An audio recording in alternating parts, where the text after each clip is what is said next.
All right, let's do it. Episode 565 of the podcast.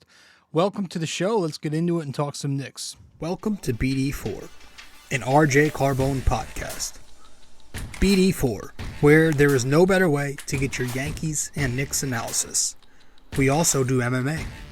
Yanks every series, Knicks every game, MMA on occasion. BD4 is a 5-star show on Apple Podcasts, also available in video format on YouTube and Spotify. So thanks for stopping by, and we hope you enjoy the show. Champion of the world, turning, looking, see ya!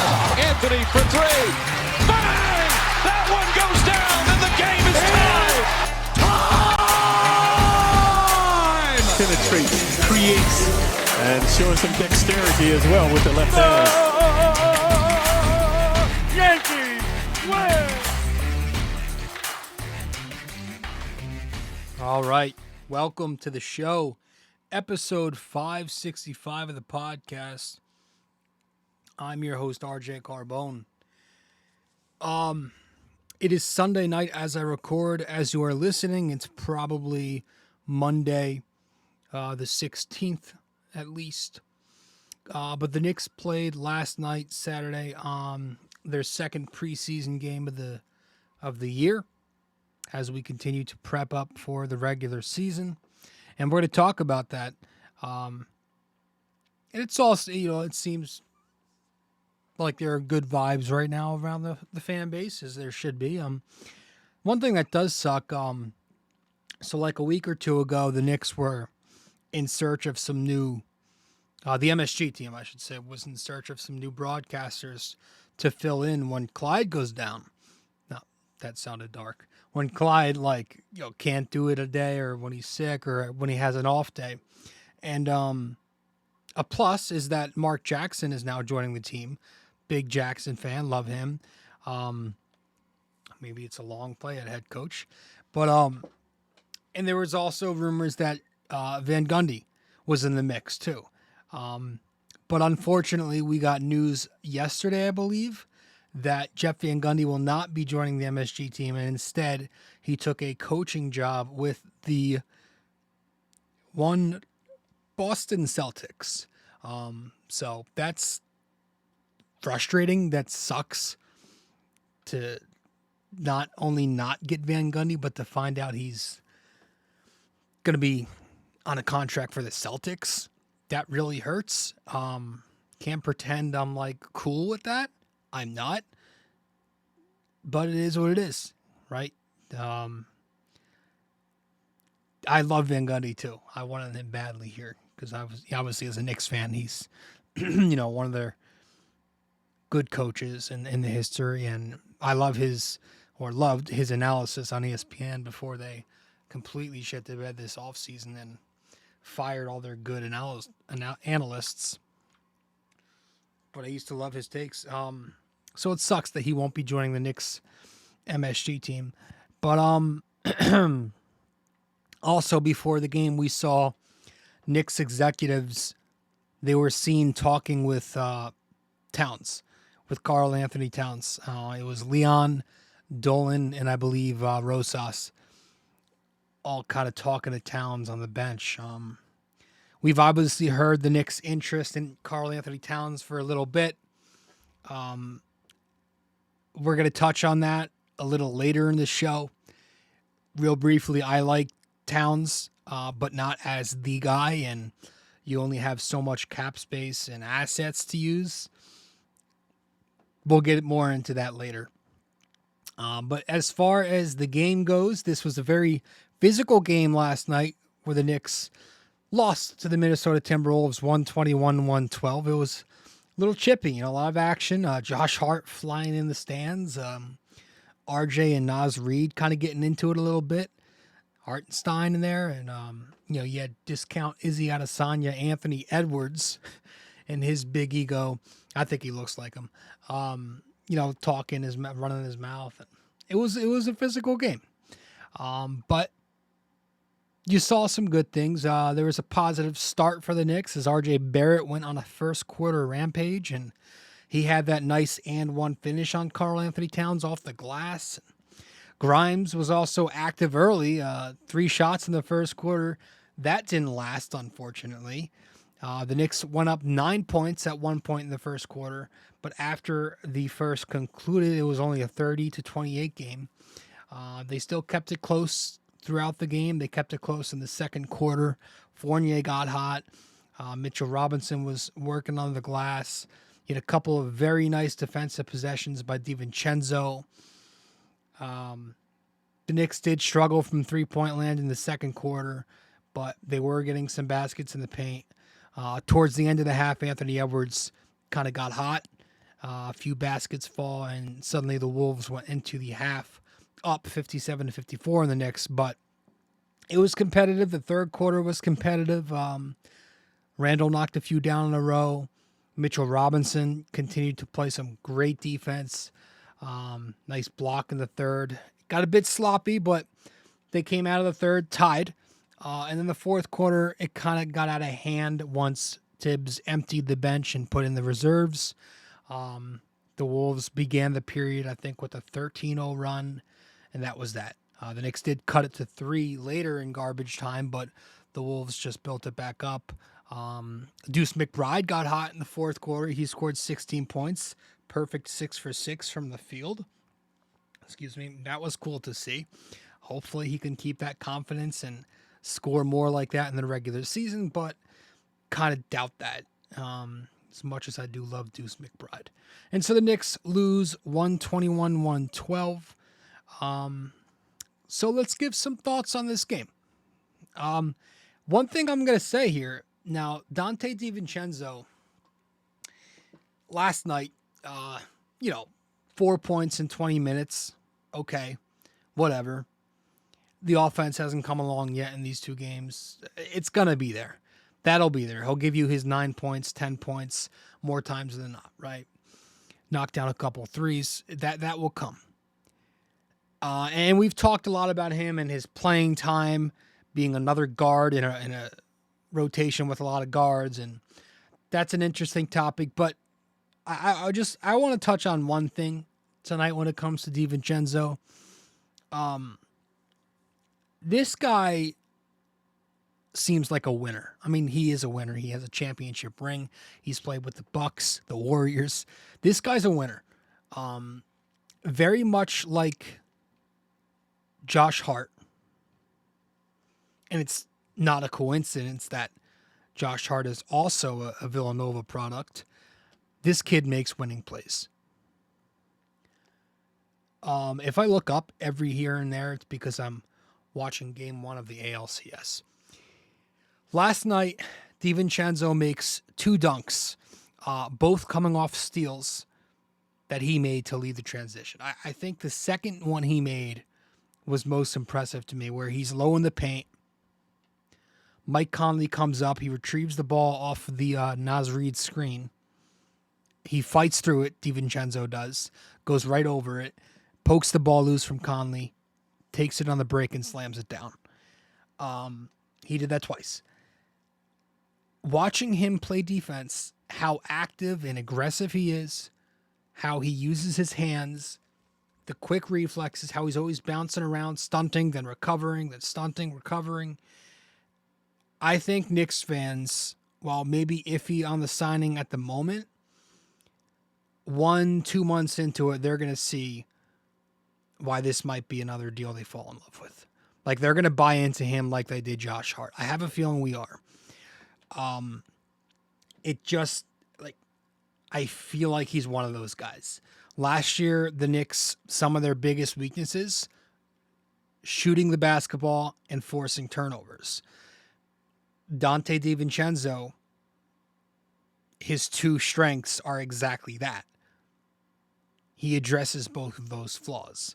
I'm telling you, it's that Nova impact, that Jay Wright product. Those guys they just affect the game a different way. They make those winning plays. Even Brunson, while he's undersized, he's not known for his defense. How many times did we see him last year sacrifice his body, taking charges in the middle? Shit, Josh Hart last night made me yell at my screen because I was scared he was going to get hurt. He dove for a ball, lands out of bounds in the seats behind the baseline, and he gets up limping a little bit in a preseason game against the Timberwolves. Those guys, those Villanova dudes, they have that DNA. Those types of players, the ones who make the extra effort to get you that free possession, the ones who make lemonade out of lemons, right? Something out of nothing. Those are the guys who play on championship teams because they make those 1 or 2 plays a night that will define the entire game. So while the defense as a whole still concerns me a little bit, in particular, it's on the perimeter where the Knicks get beat a lot, where opposing teams just shoot at a high volume, and they make enough threes to beat the Knicks. But I do think having a full year of Josh Hart and you pair that with a Dante DiVincenzo, that's going to help their defense a lot more. It's going to help them force turnovers, lead them in transition. So I wanted to get that out of the way about Dante DiVincenzo while his offense hasn't been there yet. Again, it's preseason. I don't want to put too much stock into any of what we're saying, but we are doing a podcast. So I just wanted to bring that up I've heard from Warriors fans, and I've got a cousin who's a big Villanova fan, that he plays just like that. So I think we're gonna like DiVincenzo. I want to go to the big men real quick, the Knick big men. I want to talk a little bit about their performance and what to expect from them as soon as we return from break. So we'll head to break for a quick second, and we'll be back in just a few. Stay with us. Be right back. We appreciate you sticking around and listening so far. When you have a chance, be sure to open YouTube to subscribe, like, and comment. And if you're already watching on YouTube, be sure to head over to Apple Podcasts and give us a 5-star review. We appreciate your feedback and are always looking to improve. Now, with that all said, let's get you back to the show.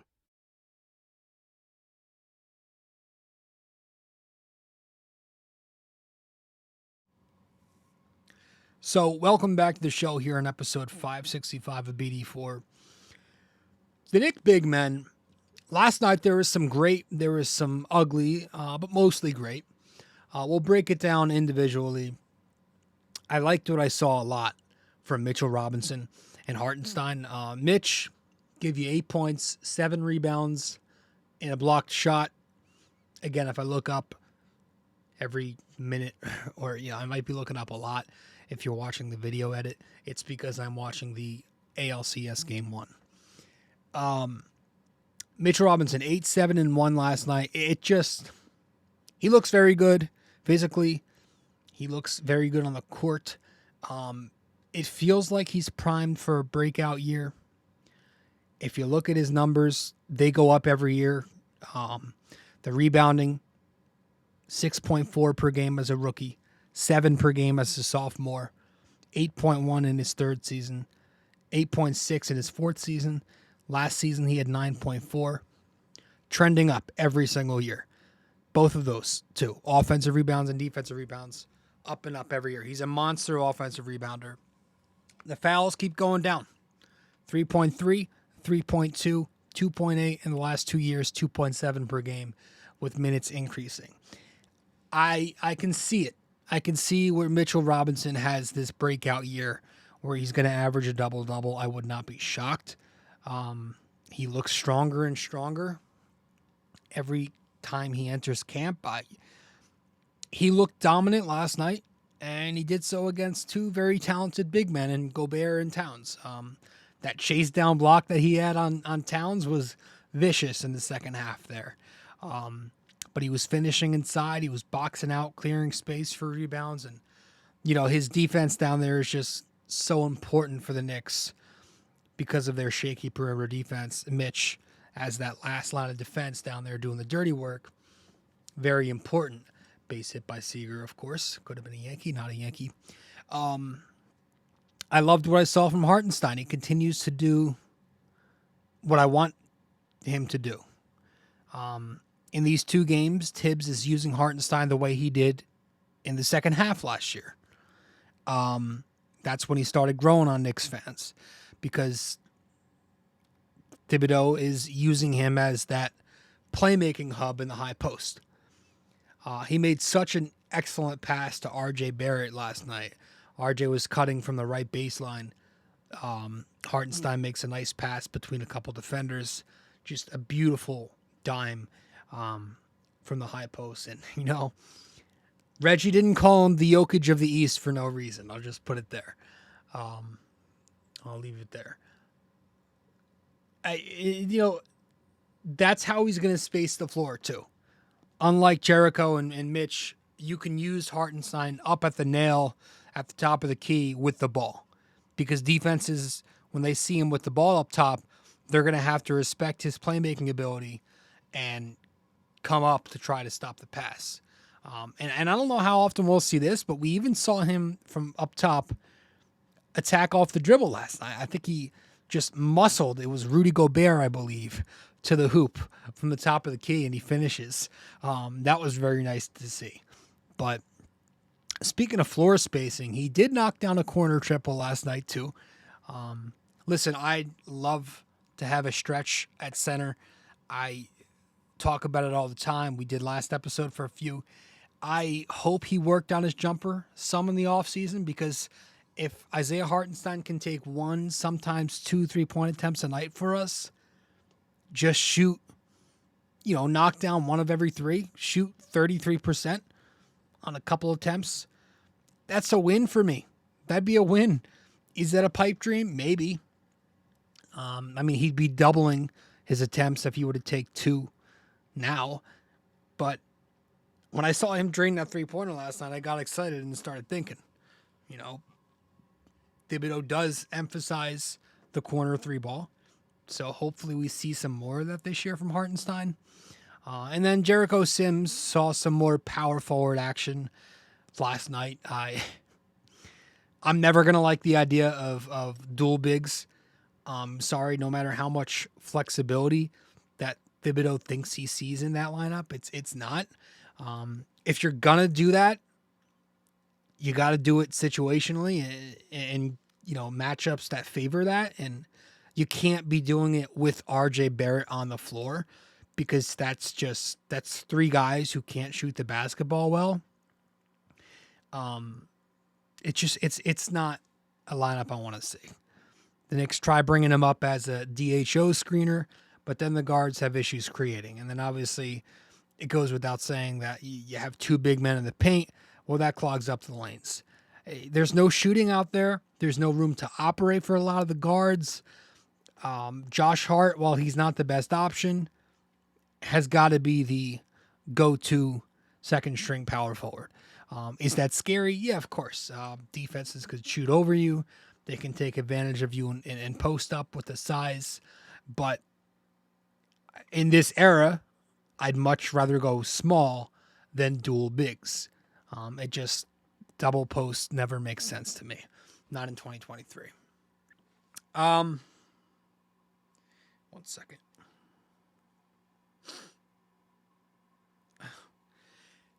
RJ Barrett last night, 23 points, 9 for 12 from the free throw line, 2 steals.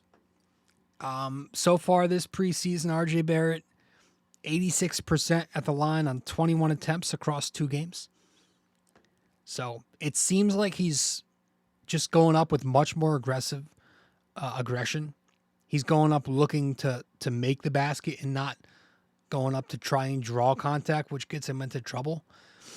He's drawing contact because he's looking to make the basket, if that makes sense. He just looks a lot quicker. He looks more aggressive, and he's making some very strong drives. And if he can keep playing at this speed, Altuve just misses a home run. If he can keep playing at this speed, getting to the line at this rate and knocking down those foul shots like he's been so far during real games, there's the efficiency we need. That's what we need. We don't need the 3 ball to improve. In fact, I still want him taking less threes. He was 2 for 8 last night. That's too much. We just need him to be efficient any way he can. And if you start getting to the line like that, and if he can be a guy who shoots 80%, hell, I'll take close to 80%. That's a win. He's already, I want to say he gets to the line about 5 times a game. He gets about 5 attempts. And he's a low 70% shooter.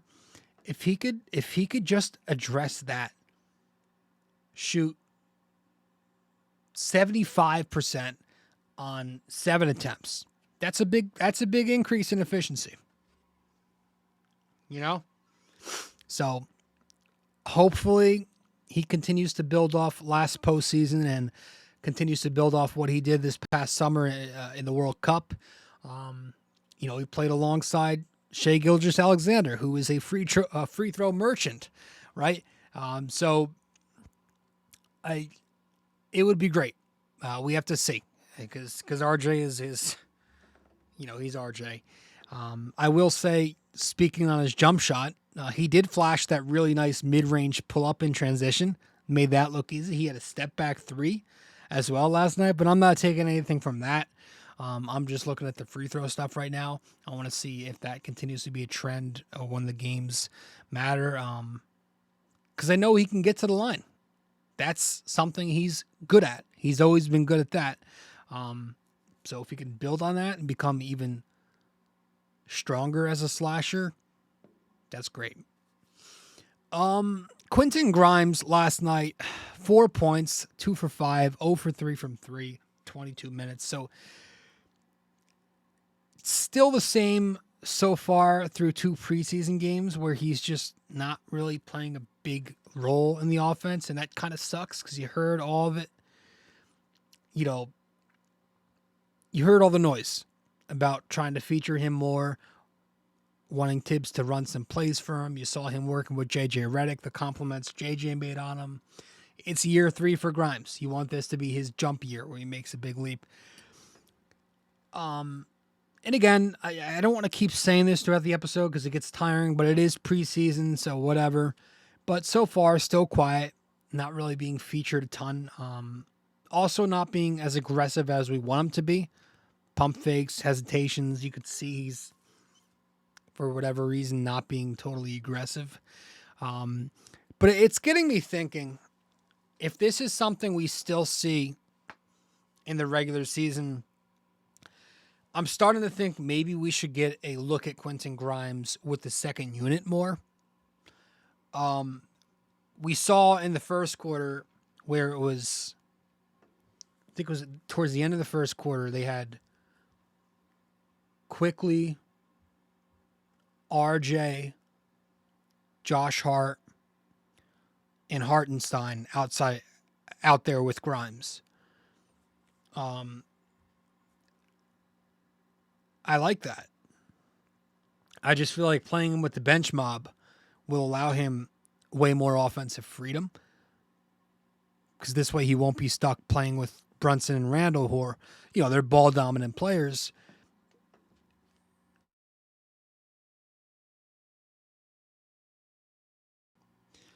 Sorry about that. I lost my spot on the notes for a second, but I was saying, you know, you play Grimes with the bench, he's not going to be stuck with 2 ball dominant players. You know, Brunson and Randall last year combined for a usage rate just a few ticks below 60% together. So that you're playing with that's going to relegate Grimes to that off-ball 3-and-D role, but you put him next to it Quickly, a Josh Hart, and even sometimes RJ with the second unit. I think it's going to help Grimes get a lot more touches, get more shots up. I just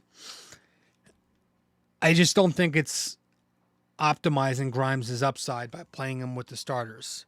I'm not saying you have to completely take away his starting role and put somebody else in there, but maybe stagger his minutes more. You know, maybe mix and match a lot more and start the third quarter maybe with DiVincenzo on the wing next to RJ instead of Grimes. And that's the thing. That's a big concern with everybody, is Tom Thibodeau doesn't think like that. He doesn't do that. He's not that creative. His lineups can be very robotic, repetitive, very standard and predictable. Right, it's the same thing every quarter, where these guys come in and out here at this time, these guys are going to come in here. The third quarter, that's usually the quarter where all of the starters play together, and you got to toy around more. That's the concern with Thibs. You got to go with the flow a little more. In-game adjustments, be a little flexible. Stop being so predictable. And that he is not, folks. Like, unfortunately, that he is not. And that might be the inevitable downfall of Tom Thibodeau with the Knicks, is his lack of flexibility. That's been the big knock. And while we're on the topic of Tom Thibodeau, Stephen Bondi, I believe he did it. I think he wrote an article. I want to say it's Bondi. But he wrote an article about the Knicks and how they should extend. Oh, the Rangers took a 1-0 lead. Bondi wrote an article saying how the Knicks should extend Tom Thibodeau. Tom Thibodeau's contract it expires after next season, so the summer of 25. Obviously, you're going to get from the fan base some who say, fuck no. And then you're going to get others who say, fuck yes. It's pretty split, I would say. I consider myself a Thibs guy. If he wasn't around, the Knicks are still losing 50 games a year right now. Thibs has come in here. You can't deny that. He's changed the culture. He's put an emphasis on practicing and playing hard. He's established this winning identity by getting them into the playoffs 2 out of the 3 years he's been here. Young players have gotten better underneath him. Mitchell Robinson and maybe Emmanuel Quickley are going to be the 2 Knicks drafted to get a second contract with the team, which does not happen often. Mitch was a second-round pick, came straight out of high school, raw prospect. The improvements he's made under Thibs have been significant. He's now a solid starter, defensive player of the year candidate. Quickly, another second-round pick, I believe he was. 6th man of the year runner-up last year. Randall was never an all-star. Comes to the Knicks, plays under Tom Thibodeau, becomes an all-star. Brunson comes here last year as a, 16 points per game player? Gets that to damn near 25 points per game under Tom Thibs. So, currently, there is nobody else I want coaching this basketball team. I think he's a perfect fit for this current team. But eventually, we do have to start thinking about bigger goals, because winning a title is the ultimate goal. And there are downsides to Tom Thibodeau teams when regarding postseason success. He's got a losing record in the playoffs. We saw him firsthand get outcoached in the playoffs both times we've been in with him. Especially last year, though, with Spoelstra. Now, Spoelstra, I know, is a Hall of Fame coach, but he ran circles around Tom Thibs. He ran circles around him. It was ugly. So I do think there's a ceiling with Thibs. I think he's a perfect placeholder coach to help you get to that next step. I don't think there should be a rush to extend him. I say just let me see what these next 2 seasons look like underneath him. I think if we're still struggling by then to get past the second round, maybe move on. Maybe get a little younger. Maybe get a new face in here who's more progressive and can relate to the younger guys better. Johnny Bryant is obviously a popular candidate among the Knicks fans. I would love that eventually. But I also, again, I think the criticism on Tom Thibodeau is a bit unfair right now. I think just simply because the Knicks' current roster is not quite yet a championship caliber roster or even a conference finals roster. So until they get their big superstar player to complete the puzzle, I can't really sit here and say that a different coach would carry this Knicks team to a higher place. So I look at the roster first, and I'm saying to myself, if Julius Randle doesn't shoot 40% against the Heat, and if RJ Barrett doesn't go 1 for 10 in Game 6, maybe the Knicks make the Eastern Conference Finals last year, regardless of Thibodeau's mistakes. So I think all in all, talking about extend or don't extend, I say you just play it year by year. Don't rush. There's no need to. You see what happens this year, see what you're looking like next year, and then maybe make that decision to re-up him or bring him back after that. But I don't think there's any rush. I just, I understand both sides, but I would prefer we just let it play out, and if you have to risk it, then risk it and let it expire and then figure it out then. Speaking of needing that superstar, this is the topic I wanted to get on. So we'll talk about the whole Towns thing. We'll talk a little bit about Embiid.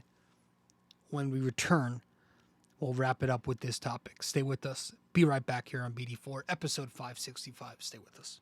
You can also find us on social media. If you'd like, you can follow BD4 on Facebook, and we're at BD4Pod on both Instagram and Twitter. We appreciate you helping us grow more and more every day. Let's get back to it.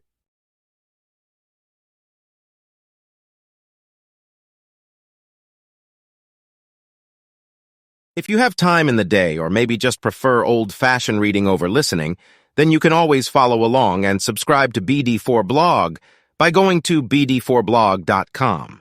We're not on there as often, but when we do post, it's just as entertaining, opinionated, and passionate as we are on this podcast. Thank you so much. And let's keep on with the show.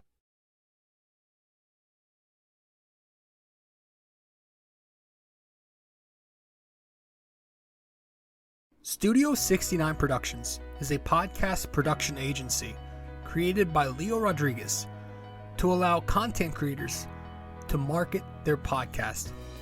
It's an online platform that will market your podcast or any other project that you're working on. Get in touch with Leo Rodriguez from Studio 69 Productions. You can find Studio 69 Productions on Instagram at Studio69NJ. Studio 69 Productions, where dreams are heard and born.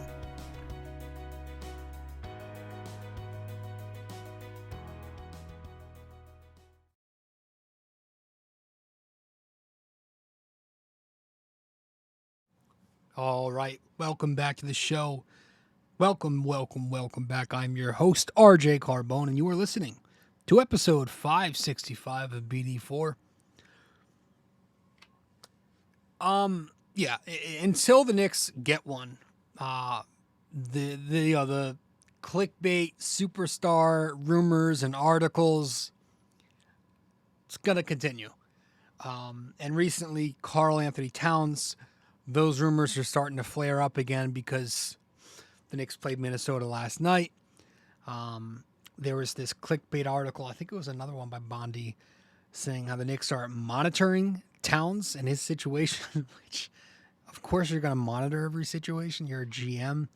But again, Knicks executives were seen chatting with Towns pregame, and I don't want the guy. I'm sorry. I'm pretty sure most Knicks fans are against it.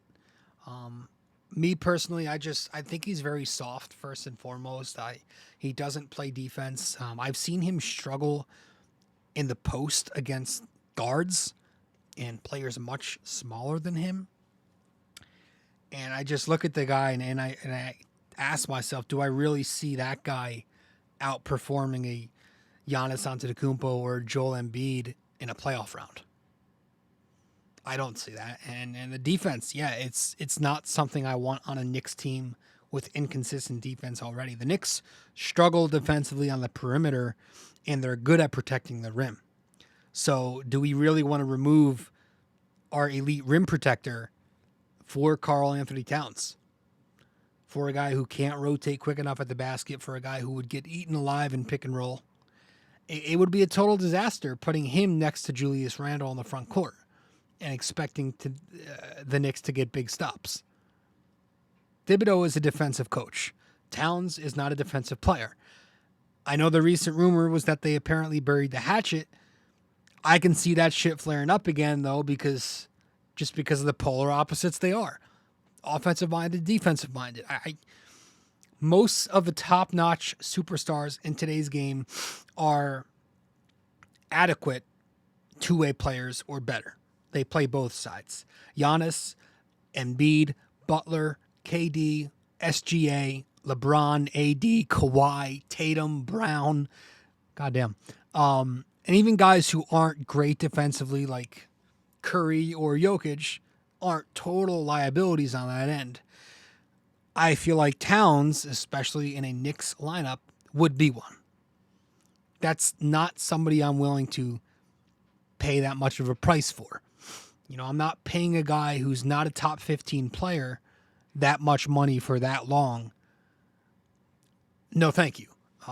He makes $36 million this year, but then the extension kicks in next year, where he makes $50 million in 2025. Then he makes $54 million in 2026, $58 million in 2027, and then in the final year of his deal, he will earn $62 million in 2028 before he becomes a free agent. I'm not paying him that. It's Karl Anthony Towns.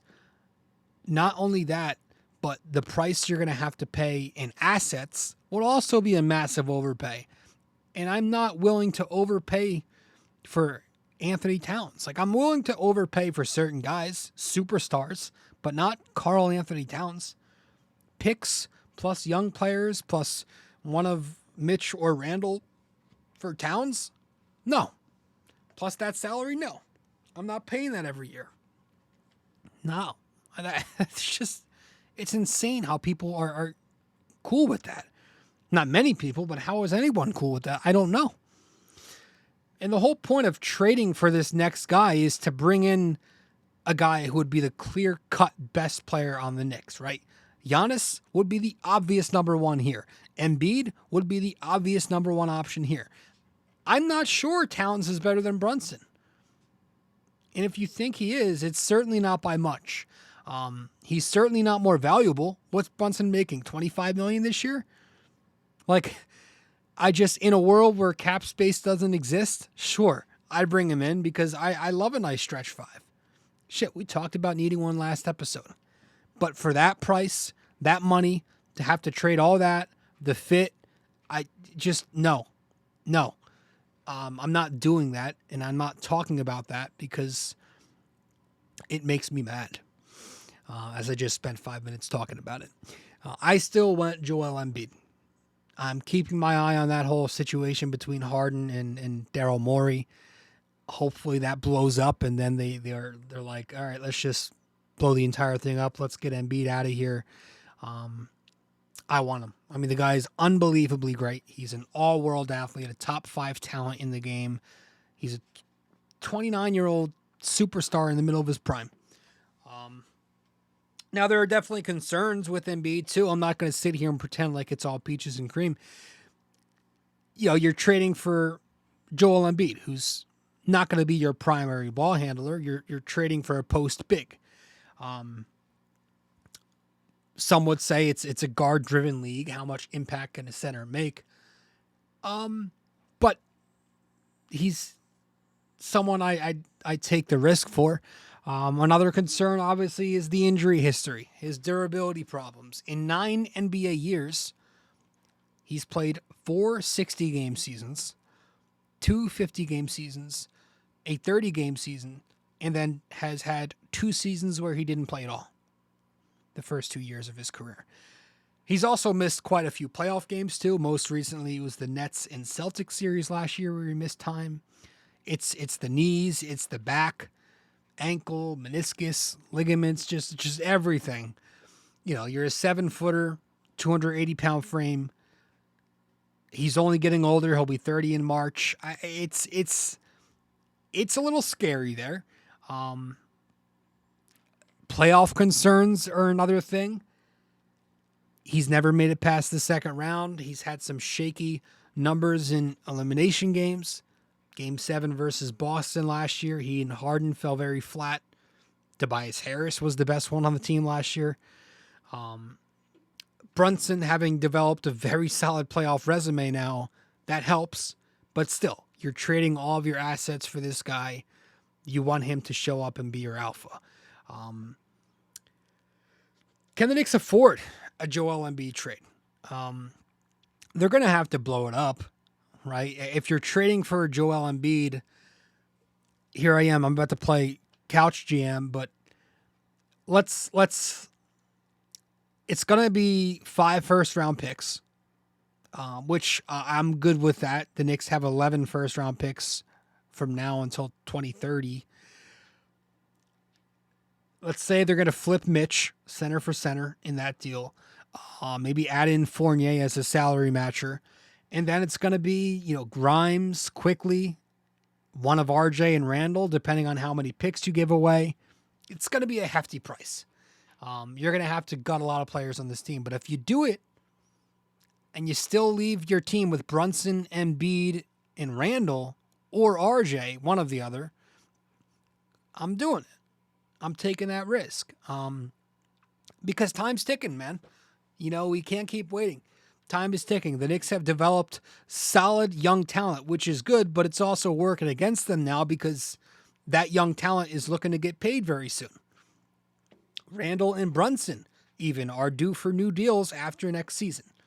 The Quickly situation, obviously, we're in the middle of that right now. There are 8 days left to figure it out before they have to wait until free agency. Grimes is due to get paid soon. So financially, if you start hitting those aprons under the new CBA, it makes things incredibly messy and incredibly difficult to make that star trade. So you really don't want to let this thing go further than the summer of 2024. 25 is pushing it. Excuse me. But the good thing is now the Knicks only need 1, right? Before it was 2, now it's 1. Getting what they've gotten from Jalen Brunson has been such a win because he's, in my opinion, easily a top 30 player. So you have 1 star, but now you need that top 15 guy next to Brunson. You need that tier 1A superstar next to him. And it's Joel Embiid that I want. I know we can't be picky, but none of the other names at the moment really attract me or seem like they're realistic to me. James Harden, I want nothing to do with, nor should you. That guy is toxic to say the least. We just talked about Towns. Lillard, unfortunately, he just went to Milwaukee, which takes him and Giannis most likely out of the picture for now. Luka, obviously I take Luka, but I don't think Cuban is willing to do any more deals with the Knicks. Donovan Mitchell, maybe keep an eye on that. You never know. It's still kind of lingering. The size thing in the backcourt does scare me a little bit defensively. Zion, I guess I take him, but I'm not really hearing a shit ton right now. And there are also health concerns with him.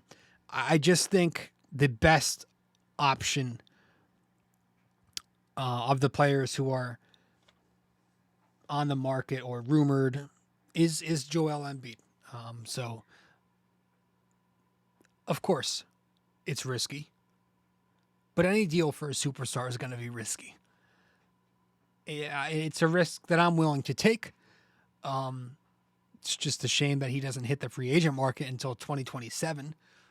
Be a much easier decision there if he was just a free agent this upcoming summer, next summer. But this is where we are. So it's not the greatest spot for the Knicks in their search to acquire a superstar, but we'll see what happens. So with that said, we will head to our final break. Be back in about 10 seconds. We'll wrap it up with our trivia. Stay with us. Be right back.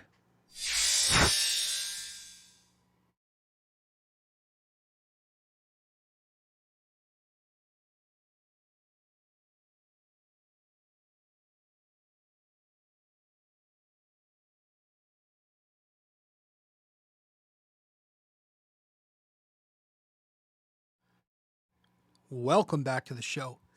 Welcome back to episode 565 of BD4, where there's no better way to get your Yankees and Knicks analysis. Yanks every series, Knicks every game, and MMA on occasion. You were listening to episode 565 of the podcast. I appreciate you stopping by. If you are new here, be sure to subscribe to the show and download these episodes. Share them on social media with your friends. If you want to follow me on social media, you can do that. If you want to follow along and subscribe to my blog, you can also do that. You know where to find all of that in the description of this episode. Yeah, let's wrap this thing up. Let's get to our trivia question. And that'll be that.